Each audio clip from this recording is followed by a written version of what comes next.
served with? My name is Carlos Jativa. That's Jativa, V as in Victor. Um, I served with the good old United States Marine Corps, 1-8, so 1st Battalion, 8th Division, 2nd Marines, um, from 2006 to 2012 when I got out on March 30th, 2012. Let's see, I was a good old 0311, so straight infantry the whole time. Um, that's what I always wanted to do ever since I was probably like 12 or 13. I started seeing I don't know if you might be a little bit too young, but they used to have a commercial of a dude scaling a rock. And once he got to the top of the rock, he fought a dragon. Once he defeated the dragon, he earned his sword and his dress blues. And then you see him transform into his dress blues. And that's like what instantly made me say, like, man, I want to be a Marine. You know what I mean? Wow. So you kind of knew you wanted to be a Marine, like ever since you said 12, right? Yeah, right around there, I knew that's what I wanted. I mean, obviously, I have friends that went into the Army, Navy, Air Force, reserves, but I was like, go big or go home. How old were you when you started? So I graduated high school June 25th of 2006. I was in boot camp June 27th, 2006. So I was 17. I turned 18 in boot camp. Wow. Yeah, luckily they never found out. Where was your boot camp? And like, can you talk about your experience like within the boot camp and like how it was? Boot camp for us, and anybody east of the Mississippi River goes to Parris Island, South Carolina. Probably the worst island you'll ever experience in your life. Like I said, I was 17 down there. Growing up, my dad was always nice and strict, but like he wasn't like super strict. We got our typical discipline, some spankings here and there, but it was nothing compared to what I would face in boot camp. All the screaming, all the yelling, all the do this, do that, run here, run there, all the physical, I wouldn't say pain, but physical endurance. And then you still had the mental and emotional things you had to deal with because, I've never been away from home and just graduated high school. What the hell do I know about life? Yeah. So it was hard. I went in the middle of the summer, and let me tell you, South Carolina in the middle of the summer gets hot. And, oh yeah, luckily I'm brown, so I didn't have to worry about getting sunburn or anything like that, but a lot of other people did. Do you remember like the exact feeling of how you felt in boot camp? Like if you could say that. Oh, the word I would use is like distraught at first. Like I was a psychological mess. So like I wanted to get out of there so bad. I remember because all we had was you got one phone call when you first showed up, and that was for like you read off a script. So it's not like you could say whatever you wanted. You just had to read off the script they told you. It went something along the lines like, hey, this is me, so and so. I made it safely to South Carolina. This is the last phone call you'll get from me. Wow. Please write me at this address. And I think they had the address listed on there. And like you couldn't say anything else. You couldn't say anything. Love you. You had to read straight from that script or you'd get in trouble. You know what I mean? Then you have to hang up. So then everything from there was just letters. It was just by letters. So I remember the first month, I was just, like I said, distraught. Like I wanted to leave so bad. I was not used to that. It was just, for me being 17, like a little bit unbearable. But luckily, you make friends real quick. So you have like a good support system, I guess you could say, from other friends, some that were older, some that were about the same age. You just stuck through it together because it's not like you could say, hey, I quit, and they'll be like, all right, yeah, and let you leave. So, yeah. Are you still friends with the people that you were in boot camp now? Not really, not in boot camp, but obviously from my unit, yes. But I wouldn't say I did, throughout the military years, I did meet up with some of my buddies, but like to this day, I only have one friend that's one of my best friends that went to boot camp with me that I still talk to this day. Wow. Yeah. What's one thing that you took from boot camp, would you say? Like one thing that you learned from the experience? One thing I learned, let's see. Mental and physical endurance. That's it. How to cope with stress, how to deal with stress, good and bad things too. But mostly that, how to just survive on your own and rely on others for that strength to carry on whenever you feel like you're about to give up. Mm-hmm. So what was your job within the Marine Corps? So I was infantry, so your typical rifleman, you know, we're called grunts, the typical grunt that first in line, first to fight. You've heard all that. So that was me. I was straight infantry. Did you enjoy that part? Did you like it? Oh yeah. I mean, I love, I wouldn't say I loved every single minute of it, but looking back on it, I did. But at the time, it's just like anything else. You're going to have good days, you're going to have bad days. But, everybody always asks me if I were ever to redo it all over again, 100% I would. You would? Oh, yeah. Where were you at whenever you were Like stationed? yeah, where were you stationed? Yeah, so I was stationed in good old Camp Lejeune, North Carolina, which is in Jacksonville, North Carolina, just north of Myrtle Beach, to give you a perspective. Okay. Yeah. And what was it like from your experience? What did you take from it? What type of experience was it for you? The Marine Corps? Yeah. Being in the Marine Corps? I mean, now that I'm a lot older, looking back, like I said, I took a lot of things out of it. How to have some mental fortitude, how to cope with problems, how to be able to distinguish how, like things that would stress people out that you would say, oh man, this is so stressful. To me, it's like, listen, you just got to push forward and move on. So that helped me cope with the everyday stresses of life in a better way, I would say, than most people. Mm-hmm. It helped me mature a lot quicker than people my age even now. Helped me understand, how valuable and important our lives are. Um, it helped me realize my potential and how I could succeed in life and how not to give up so easily, when problems come my way. Mm-hmm. Yeah, stuff like that. What were some of the problems that you had to work with and solving in the Marine Corps? Well, so I was deployed twice to Iraq. Um, I got hurt my second tour, but the first tour, problems were like every day, like solving, just problems that, the majority of the human population would hopefully never have to worry about. And, during training, they always put scenarios in front of you. Like what happens if, you know, this guy comes out shooting, this guy does this, or you run into this problem. How do you tackle, they weren't problems like every day here, like, hey, how do you solve this math problem, unfortunately.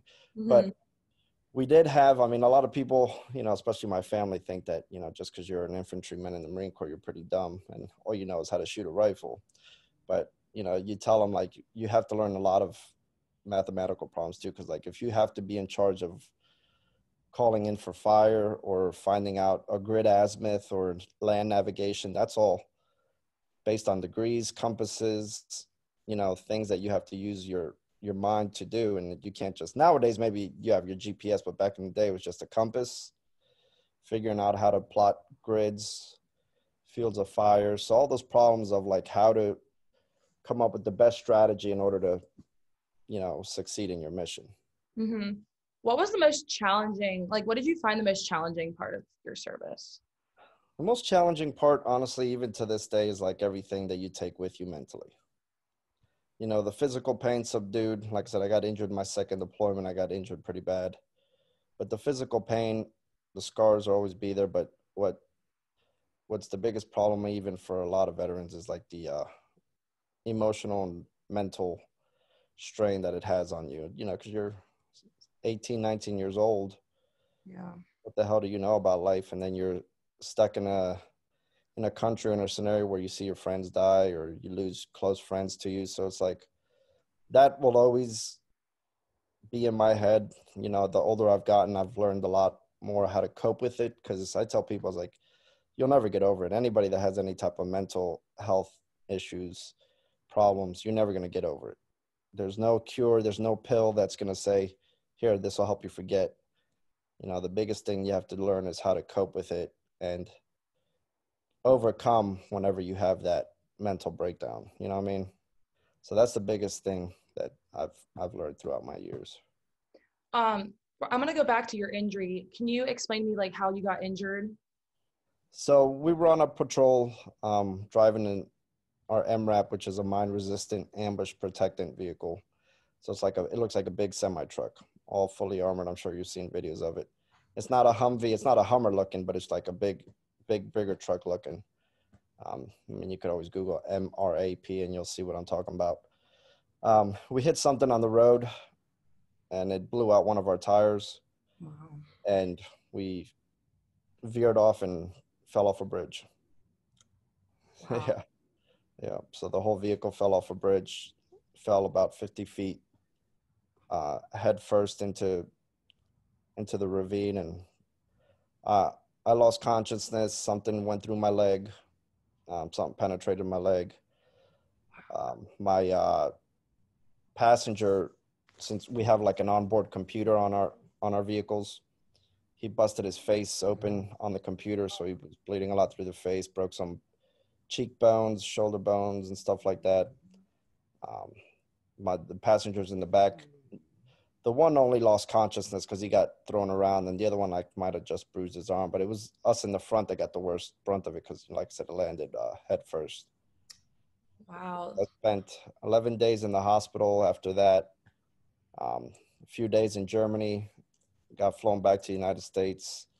Spent a few days in Bethesda Hospital in Virginia. I think it's DC or Virginia, but one of those right around there, right in front of Walter Reed. And then did my recovery and physical therapy here in the United States. When did you go back after you healed from your injury? So I went back after, I would say, about like 3 months that I spent at home, but then I went back down to the Wounded Warriors regiment of our company, did more therapy, physical therapy, cognitive therapy, uh, uh, all types of therapy and doctor's appointments. So it took probably, that happened in 2009, and I got medically discharged in March of 2012. So that's how long it took for everything to get healed and to the point where I could, either get medically retired, I should say. Mm-hmm. Mm-hmm. Would you say that was the most difficult day that you served, or is there another day you can think of that was very difficult? Oh no, that to put it like in our first deployment, we lost a good friend of ours um, to a suicide bomber. So that's probably the worst day of my life. I mean, like I said, the injuries, we overcame it. I overcame it. Everybody else overcame it. I mean, injuries come and go. The body's one hell of a great machine that'll definitely heal itself through time. But that us losing our one buddy January 19th, 2008 was probably the worst thing that ever happened to me. Cause like I said, I mean, I'll still remember it. That happened, what was it, like 14, 15 years ago? And, I still remember it like it was yesterday. So things like that, that's something that I'll never forget. It's probably one of the worst days. One of the other worst days is, like I said, I've lost a lot of other buddies, but I wasn't directly there when they died, but just hearing the stories of how it happened and the other people that were there, and it's just heartbreaking. How did you cope with all of this while still, being there? How did you mentally and emotionally cope with all of this? Well, like I said, so at the first one, unfortunately, there's not like, it's not like they have like, like, let's say God forbid something happens at a school and they have counselors there the next day. There ain't no counselors in the middle of Iraq, you know what I mean? Yeah. So unfortunately they give you maybe a day or two to like just stay in your FOB, your forward operating base, or your little camp base, however you want to describe it. But then you got to carry on. You got to continue with the mission. So like, they give you like a day or maybe sometimes even a couple hours to just grieve and get it out of your system, and then you got to wake up and put one foot in the other, put your boots on, and do your job. I mean, there was no coping. The most of the coping, which is what I think a lot of veterans have a lot of problems with, is the military's way of coping is to just, suck it up. Yeah. I mean, put it in the back of your head, and eventually it'll come out, and it's not going to come out good, but you just got to keep doing what you got to do. What kind of missions did you have that were like, that you had to do within? So we did a lot of patrols, foot patrols, mounted patrols, um, talking with locals, going to talk to like the sheiks, pretty much the mayors of the area, see what the people needed. Our first deployment, we were tasked with helping train the Iraqi police. So every day we did like drills with them. We inspected their weapons, inspected their vehicles, showed them how to take care of their weapons, a lot of surveillance, and just making sure all the communities were fine, all the people were fine, that people showed that they saw our presence. A lot of patrolling. Nice. Did you have to like train anyone while you were there? Like, were you always continuously like helping people and? Yeah, so like I said, so our first deployment, we were tasked with training the Iraqi police. So we had to try to show them how to like not fall asleep on post, how to do patrols, what to look for, what not to look for, how to talk to people, how to drive around, do surveillance, things like that. So, but the second deployment, we were tasked with providing security to like the intel guys. We never knew their names. They had nicknames, never knew who they were, but we were tasked with driving them from one base to another, from one area to another, pretty much like their security guards. Wow. Um, do you have like a good or fun memory from your service? I got plenty. I mean, you have so many good times. I mean, drinking together with your buddies, getting in trouble with your buddies. I mean, there's so many memories that could be had. I mean, to me, like being in the Marine Corps is like going to a fraternity, you know what I mean? Like you had some crazy stories, you had some bad stories, you had some good times, you had some bad times. But overall, like just a camaraderie, like you'll have somebody that you never in a million years thought you'd be friends with, that like if it wasn't for the Marine Corps, I would have never talked to this dude. You know what I mean? And you just both share that bond of like sometimes being miserable, that you get along. Mm-hmm. What's one like specific memory that you can think of, that the first thing that comes to your head that was fun? Was fun. um, so I got like the one funny story that I always revert back to is in boot camp. So at the end of the night, the drill instructors would always have us chug a whole canteen. You know what a canteen is like. Yeah. If you ever see, it's like one of those old green ones. So they always have us fill it with water and chug it. So luckily we were at the end of the line, and my one buddy across from me, had to pee really bad. Like bad. Like he was doing the pee dance that he had to pee so bad. Wow. So he hid behind his bed, we call them racks, and peed in that canteen that he had to drink from.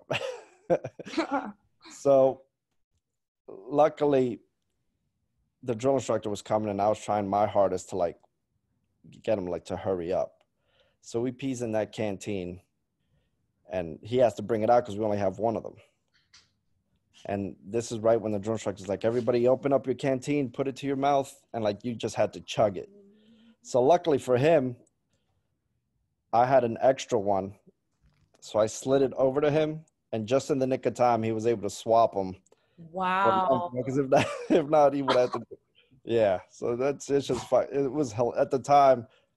I'm telling you, like, yeah, I just could not stop laughing. Just the look on his face of sheer disgust, knowing he might have to drink his own urine. Oh my gosh. I'll never forget that day. I mean, there's so many stories like that. I mean, some gross ones, but like they're freaking hilarious. Going out to parties with my friends, we're 19, 20. My one friend's 21, going into like the liquor stores and him buying all the liquor and hoping like the cashier wouldn't ask for our IDs because we're with him. Mm-hmm. The one time, the one lady at the gas station did see both of us with him, and like, you guys 21? I'm like, no. He's like, but he is. She's like, get out, because she knew what we were doing. You know what I mean? Yeah. Just shit like that. What's one lesson that you learned from serving? One lesson.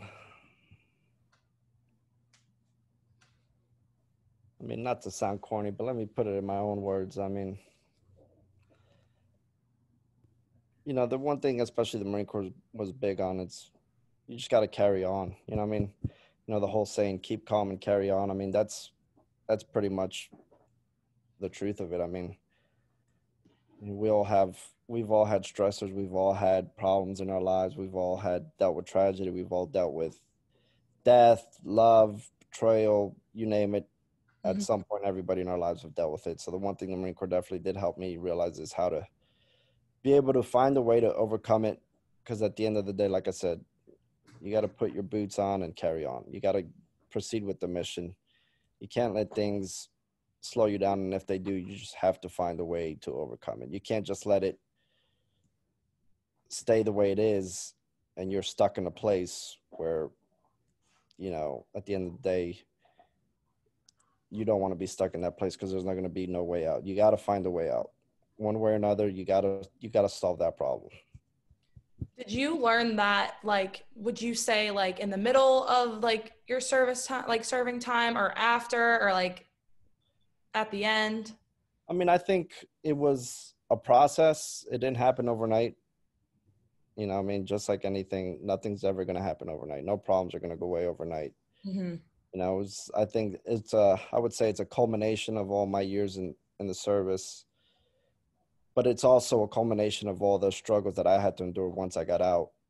And like I said, learning throughout the years, the coping mechanisms Yeah. that I've learned. Mm-hmm. How did you see, like, being in the Marine Corps? How did that change over time that you, like, were serving, like, from the beginning to the end? From the beginning, I hated it.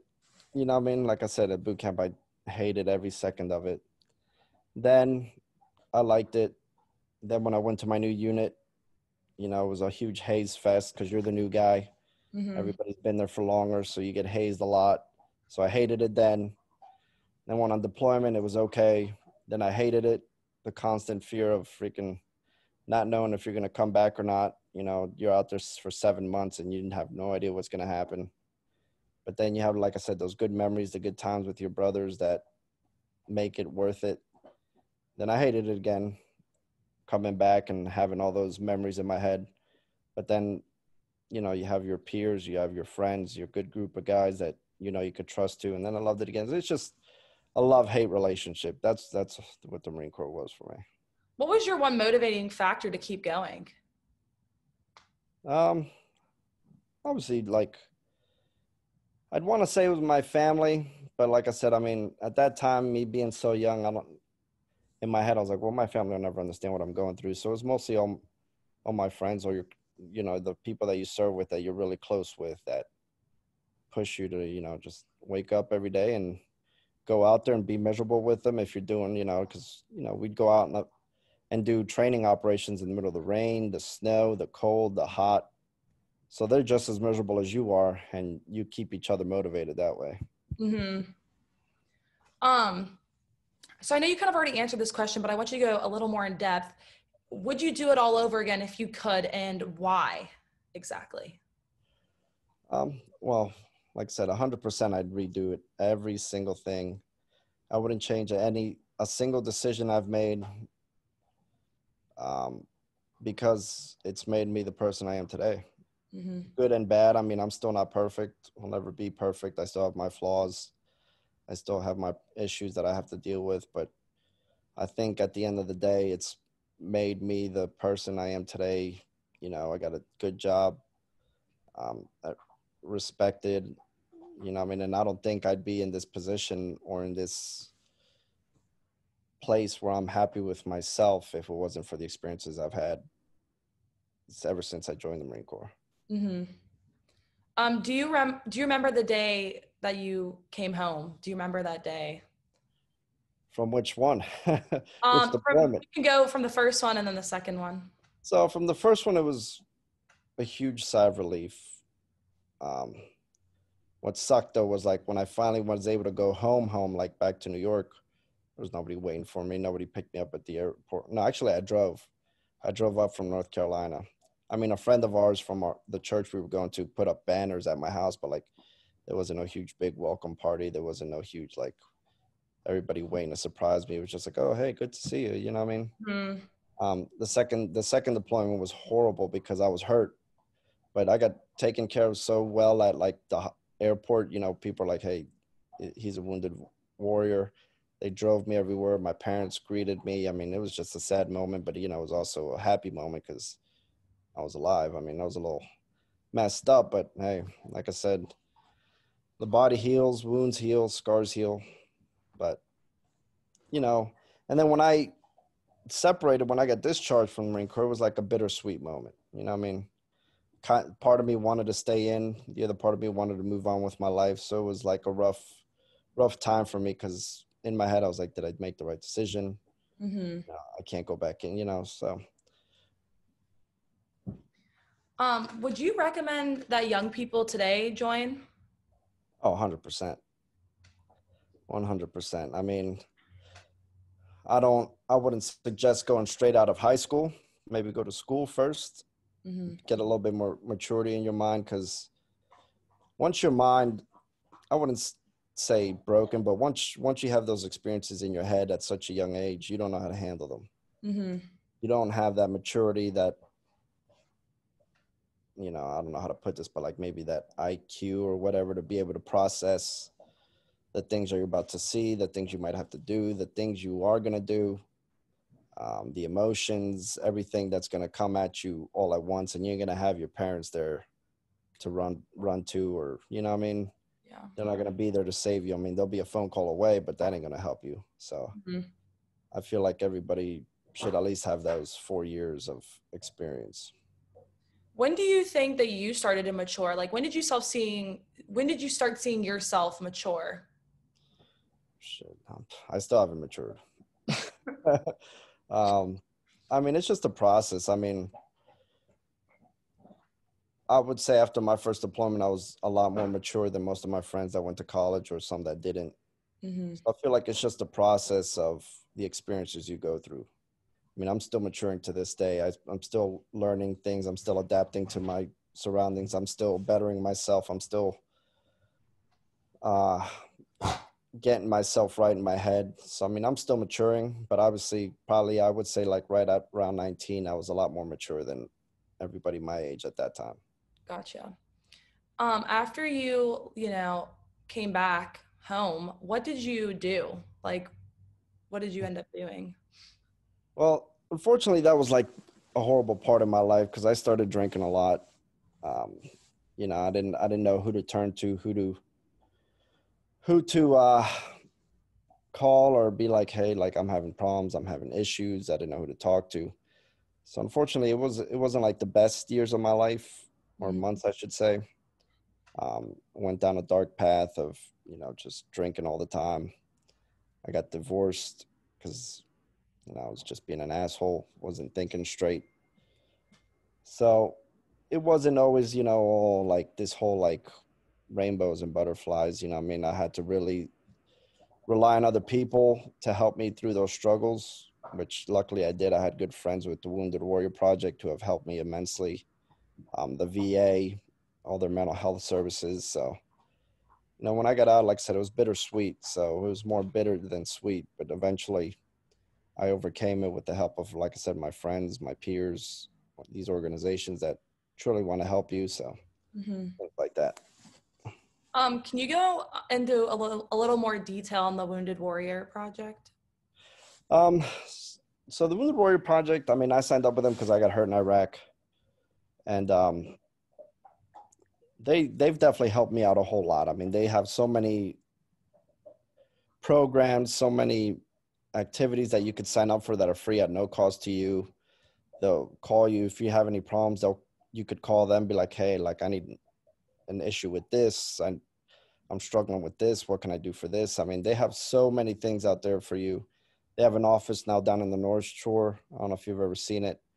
Um, that's like you can always walk in, and they have so many resources to help you out. So many good people that actually care about veterans and aren't just there to earn their paychecks. I mean, I'm really grateful for what they do. Yeah. How did you find the strength to push through after serving? Um, I'd say mostly just, my own, my own persona, the way I am. I don't like to quit. I'm not a quitter, but also, like I've said before, like the Marine Corps, the way, the mentality the Marine Corps tries to push on people of like never to give up, just continue on with the mission, so that definitely helped me. And then just the fact that at that point, my parents got involved, my family, they really pushed me to do better, to succeed. And then once again, like I said, the Wounded Warrior Project definitely gave me the tools Mm-hmm. necessary to be able to continue on with, my healing process and all that. Mm-hmm. What do you think civilians can learn from veterans or like active military servicemen and women now? Um, what they could possibly learn would be just how to work together as a team, how to be whole, how to tackle problems together and look past people's indifferences. Because, like I said, I mean, when I was in the Marine Corps, we had a dude, his name was, last name was Halsey. He was from Kentucky. All right. Straight backwoods Kentucky, like probably was a KKK member for all we knew, but he was probably one of the most racist people you would ever meet. So they put him, me, a Latino, and a black dude in a room together because we all had to share a room. So, the amount of shit that was talked amongst us, amount of sometimes hatred because we got pissed off at each other because you got three pretty much kids, it's like going to college in a dorm together from completely different backgrounds. Even though they're outside of the Marine Corps, there might have been some hate towards each other. In that moment, we were one. Like we knew how to work together. We knew how to take care of each other. We knew how to assist one another if we needed to. Like we were always willing to help each other out no matter what. So I feel like in that way, people could learn the amount of camaraderie and how you could learn to deal with one another and not just hate one another just because of their indifferences. Mm-hmm. How do you think we can bridge like the military civilian divide? That's the question for somebody a lot smarter than me. I mean, I think just by asking questions, what I mean? Like if you don't understand something, if you don't know something, don't just assume, because the veterans, to put it in terms like crazy, just Mm-hmm. because he's struggling with things, civilian struggles with mental health, just like the veteran, and it shouldn't be like, oh, that veteran's just crazy. He's been through a lot. Like talking, understanding, learning that my struggles are completely different from your struggles, but don't undermine my struggles, and I won't undermine yours. You know what I mean? Like just communication. That's what it comes down to. Not What were being your afraid to communicate. Yeah. What were your main goals like after, coming back home? Like what were your main goals, things that you wanted to focus on for yourself? Just to be the best person I can be, to people I love, people that love me, just prove to them that, you know, I wasn't just some for one purpose to shoot a gun or stuff like that, that I'm more than that, and that I could, whatever goals I set myself to, that I can accomplish, I could be successful in life and not just be viewed as, that one dumb kid that went to the Marine Corps. Mm-hmm. Um, so I know we were talking about your like relationships before, but what did you have any like relationships now, like with friends wise from your service that you still talk to now? Oh yeah, like I said, I'd still talk to, but majority of my friends. I mean, my one really good friend, he was in my wedding. He lives in DC. He's a bigwig in DC now. Um, Friends in Florida. I got friends in New York. I got friends here in Pittsburgh. So we might not talk every single day. It might be a year or two until we talk again. But like when we talk, it's like we never stop talking. That's how close our relationship and our bond is, that like years could go by without seeing each other or talking to each other. But as soon as we talk, it's like we never even stop talking. And those are the best. Hell yeah. Really, truly the best. What did you do like as a career after war? And then you can kind of go into like now too, like what you do now. Well, like I said, when I got out, I went to school, did the whole school thing, got my associates, worked at Lowe's for a little bit, did security at Western Psych, um, went to the police academy. I was a part-time cop at two different municipalities, and now, like I said, I'm with the sheriff's office. I'm a detective, so I would say I'm doing pretty good for myself. Hmm. Mhm. And are you in school right now? You're in Yeah, school? so I'm in school right now. Like I said, so I still got my GI Bill. Unfortunately, I only have 1 year left of it, and I think I still need another year after this year to get my bachelor's. So for criminal justice, Okay. I don't need it for my job, but maybe someday I might want to do something different that requires a bachelor's. So I'd rather just want to have it, Hmm. especially if I get paid to go to school. Because right now I got zero student loans, zero, and I get paid to go to school, so you can't complain about that. That's true. Might as well get the Yeah, education. exactly. So I mean, I'm gonna try my hardest to get the most I can out of this 1 year, and then worry about how to pay it next year. Hmm. How did your service and experiences affect your life, like where you are now, like overall? I think overall, I think it impacted me in a positive way because, like I said, I got a house, I got a wife, I got two dogs, I got two cars. You know, I'm not living paycheck to paycheck. I know how to handle myself. I know how to conduct myself. I think overall, my military experiences, like I said before, if it wasn't for that, I don't think I'd be where I am today. I Hmm. would say I'd say I'm somewhat successful. Obviously, I'm not rich, not yet, but I'm still striving on that. I'm comfortable. Like I can't complain about anything. Hmm. Can you pick out one thing that you learned from the like serving in the Marine Corps that you've been using day-to-day basis? Mm, definitely the mental and physical fortitude of being able to deal with a problem and not let it affect me in a way that I can't go to work the next day. You know what I mean? So that putting on your boot the next day and getting out the door and doing what you got to do. Hmm. That's what I definitely take from the Marine Corps. Nice. Well, thank you so much. It has truly been an honor Thank interviewing you. you. I really appreciate it. And Anytime. I wish you all good luck with all of your future endeavors.